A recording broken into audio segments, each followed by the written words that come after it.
Welcome everyone to Raw Underground. The 3rd August Raw was a definite move in a new direction for the Red brand, and considering how bad their show's ratings have been, it's understood. However, as the WWE's latest attempt to revitalize Raw demonstrated, they still have no idea how to book an entertaining show. Join us now as Wrestlelamia looks at the WWE and its problem with Vince McMahon. Be sure to subscribe and hit that notification bell for daily wrestling videos.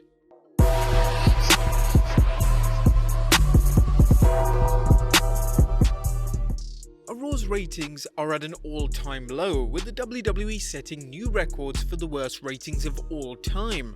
Television rights money, the deals the WWE has with the USA Network and Fox to let them air Raw and SmackDown, is a key portion of the WWE's revenue, especially since it can't run house shows or charge fans for attending Raw, SmackDown, and pay-per-views.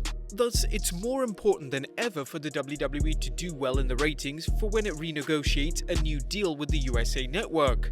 The WWE's current ratings could lead to one or both networks cutting the amount of the deal or even passing on airing WWE television. Considering the ratings' importance, it's no surprise the WWE is trying just about anything to boost the ratings, whether it's hot-shotting angles or introducing off-the-wall concepts like Raw Underground. As we'll see, nearly every move is desperate, short-lived, and creatively bankrupt. As bad as things have been so far, the problem is only getting worse.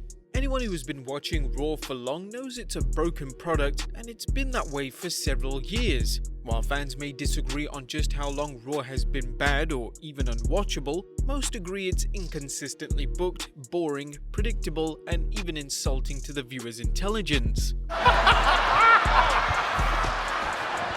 As ratings continue to drop, the WWE also faces the very real problem that the audience is an older audience and Raw is not building a new fan base. Our fan loyalty is great, especially since it seems there are just a core group of fans that will watch just about anything the WWE puts on air, but the WWE needs to build that next generation of fans. Adding to the promotion's problems, they must consider the concerns of the USA Network and, more importantly, advertisers who see that the show isn't bringing in a good number of viewers from the right age demographic. Bear in mind that a younger demographic, while good, is useless if advertisers feel the audience is not going to buy their product. This has been a problem for wrestling for decades, which is easy to see when you compare ads on wrestling to ads for other sports-related shows. For many fans, the problem is that Raw has been uneven at best, and while fans have repeatedly said what they'd like to see and, more importantly, whom they'd like to see pushed, they have repeatedly ignored them. Raw's continuous ratings plunge, and the WWE's stubborn policy of doing things their way is no coincidence. The crux of the issue is that the fans have repeatedly heard and read about the WWE revamping Raw in order to appeal to fans. Whether it's the McMahons coming out on Raw and promising to listen to the fans, and that's listen to our audience, or Vince McMahon's familiar song and dance to shareholders about how the WWE is going to improve.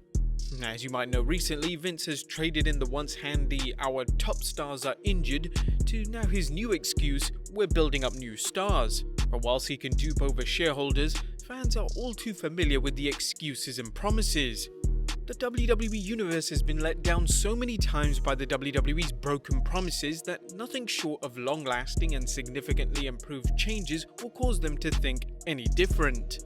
Fans have asked for the WWE to change its product, but Vince McMahon is all about the illusion of change. Considering wrestling's long history of working its audience, something which still happens despite promotions like the WWE long ago breaking kayfabe, it sometimes seems like promoters can't help but lie to their audience. This has been the WWE's approach whenever things hit an all-time low, promise to make changes and create cosmetic changes that further the illusion of change. One of the more recent examples of the WWE creating this illusion of change was its 2019 hiring of Paul Heyman and Eric Bischoff as executive producers for Raw and SmackDown. They had suffered its latest poor showing in its quarterly financial report, along with another batch of bad ratings, so the move was seen as a good way to show Vince McMahon was looking to improve the product. On paper, it wasn't a bad idea, especially bringing in Heyman for Raw given his well-known skills for innovative storylines, and to a lesser extent Bischoff for SmackDown. Bischoff didn't last long, as it was clear he needed much time to adjust to the creative process, having been out of the wrestling industry for years, only recently turning up as well. The WWE reportedly gave him time to get familiar, but eventually tired of him not being ready. There were also reports that he was less than enthusiastic about the grinding schedule everyone in creative works and released him, bringing in former creative worker Bruce Pritchard. In fact, some critics argued that Bischoff was only brought in so he could be the WWE's sacrificial lamb, with Bischoff failing and the WWE pointing to his dismissal as an example of how concerned they were with improving the product. As for Heyman, fans noticed the former ECW owner was working hard to introduce new talent, pushing stars such as Ricochet and Aleister Black in an effort to elevate them on the roster.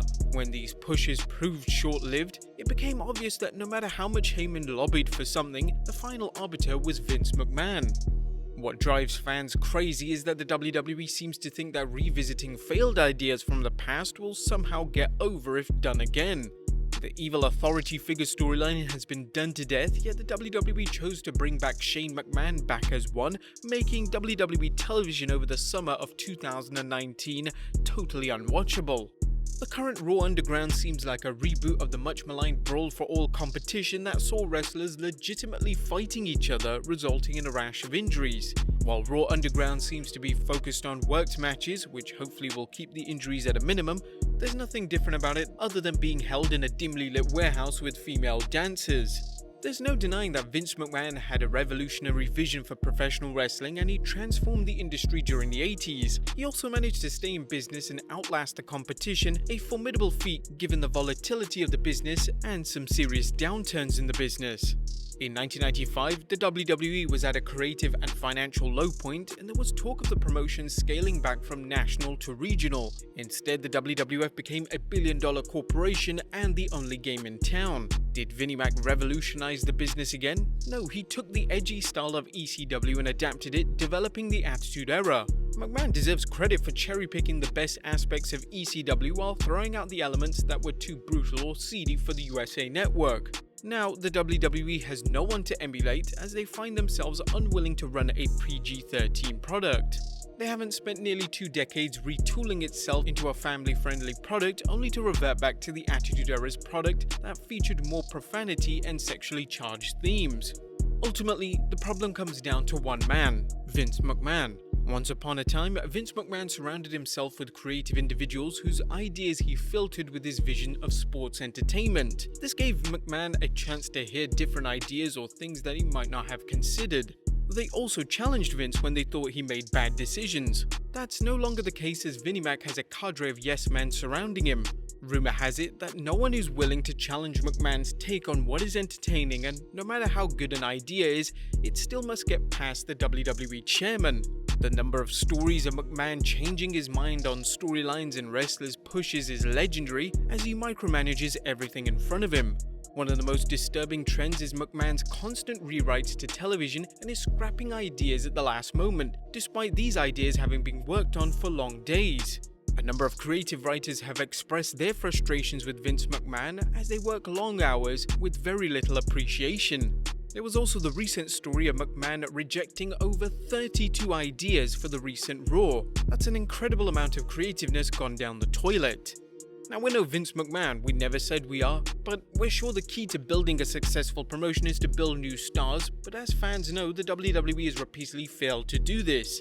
We've discussed Vince McMahon's penchant for picking new wrestlers to push for a few weeks or months before tiring of their push and sending them to his island of misfit toys, aka main event. Even when the WWE does manage to build new stars, it often fails to utilize them properly. Bray Wyatt's Fiend character quickly became one of the most exciting and talked about wrestlers in the WWE, only for the promotion to misuse him and ultimately job him out to Bill Goldberg.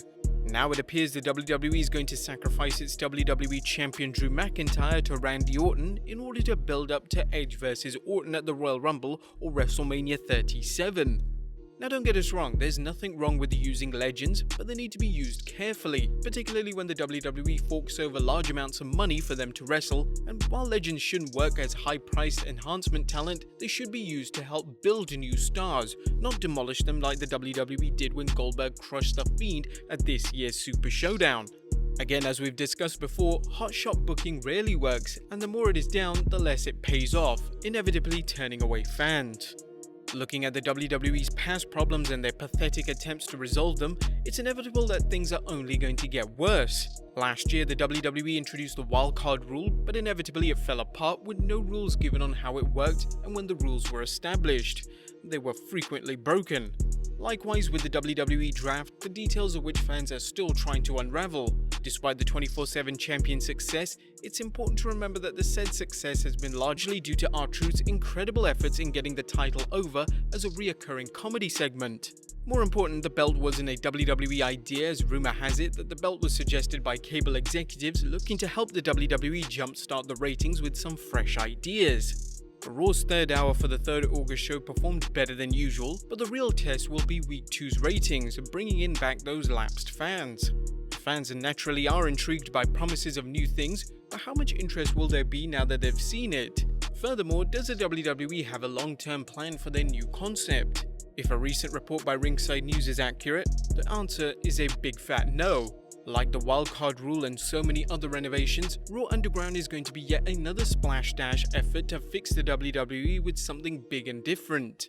Even if the idea proves popular with fans, a low week of ratings or Mr. McMahon's mercurial mood will lead to its removal as the WWE tries to come up with the next cosmetic change to improve the show. Just ask how many fans remember Raw Dark. The problem is that WWE has steadily been getting worse, and Vince McMahon's obsession with doing things his way guarantees things are going to get even worse. But there you have it guys, the WWE and its problem with Vince McMahon. Do you think it's time for Vince to step down? Let us know in the comments down below, subscribe if you haven't already, follow us on Instagram and Facebook for exclusive lists, and I'll see you next time with some more wrestling content.